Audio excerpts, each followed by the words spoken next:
দর্শক, আমরা যেতে চাই হযরত শাহজালাল আন্তর্জাতিক বিমানবন্দরে। সেখানে আছেন সহকর্মী জিয়াউল হক সবুজ। সরাসরি যাচ্ছি সেখানে। সবুজ, বেগম খালেদা জিয়াকে নিতে আসা কাতার রয়্যাল এয়ার অ্যাম্বুলেন্স কি বিমানবন্দরে পৌঁছেছে? আর ডাক্তার জোবায়দা রহমানের বিমান কখন নামতে পারে বলে জানতে পেরেছেন কিনা? হ্যাঁ, যেটি মামুন আমরা শুনতে পেয়েছি যে আসলে কাতার আমিরের পাঠানো যে এয়ার অ্যাম্বুলেন্সটি আসার কথা ছিল সেটি এখন পর্যন্ত শাহজালাল আন্তর্জাতিক বিমানবন্দরে পৌঁছায়নি। কারণ আমরা গত রাতে যে আপডেটটি পেয়েছিলাম যে কাতার আমিরের যে এয়ার অ্যাম্বুলেন্সটি পাঠানোর কথা ছিল সেটিতে সামান্য কারিগরি সমস্যার কারণে সেটি পাঠাতে বিলম্ব হচ্ছে।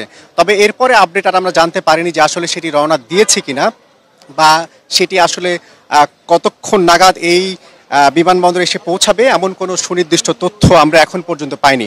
তবে বিএনপির ভারপ্রাপ্ত চেয়ারম্যান তারেক রহমানের স্ত্রী ডাক্তার জোবায়দা রহমানকে বহনের জন্য যে বিমানটি গতকাল সন্ধ্যায় হিথ্রো বিমানবন্দর থেকে রওনা দিয়েছে সেটি আমরা জানতে পেরেছি যে সেটি হয়তো 10:45 নাগাদ পৌঁছানোর কথা রয়েছে। কিন্তু কিছুক্ষণ আগে আমরা একটি আপডেট তথ্য পেয়েছি, সেখানে আমরা জানতে পেরেছি যে এই ফ্লাইটটি আসলেই লন্ডন হিথ্রো বিমানবন্দর থেকে ছাড়তে কিছুটা বিলম্ব হয়েছিল, প্রায় 52 মিনিট। সে কারণে এই বিমানটি ঢাকা আন্তর্জাতিক বিমানবন্দর, যে শাহজালাল আন্তর্জাতিক বিমানবন্দর রয়েছে, সেটি পৌঁছাতে হয়তো আরও ঘণ্টাখানেক বিলম্ব হতে পারে।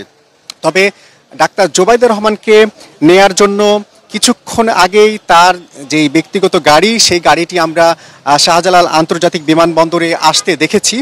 সেটি প্রস্তুত রয়েছে এই গাড়িটি, এবং এই আমরা আশা করছি এই একের পর এক বিভিন্ন ধরনের রাজনৈতিক নেতৃবৃন্দ কেউ কেউ এখানে আসছেন, এবং আমরা আশা করছি হয়তো 11:15 নাগাদ হয়তো সেই বিমানটি শাহজালাল আন্তর্জাতিক বিমানবন্দরে অবতরণ করবে, এবং তখন হয়তো আসলে বোঝা যাবে তিনি যেই উদ্দেশ্যে ঢাকায় রওনা দিয়েছেন, বিশেষ করে তার শাশুড়িকে নেয়ার জন্য, তিনি এসে আসলে সেই সিদ্ধান্ত নেবেন।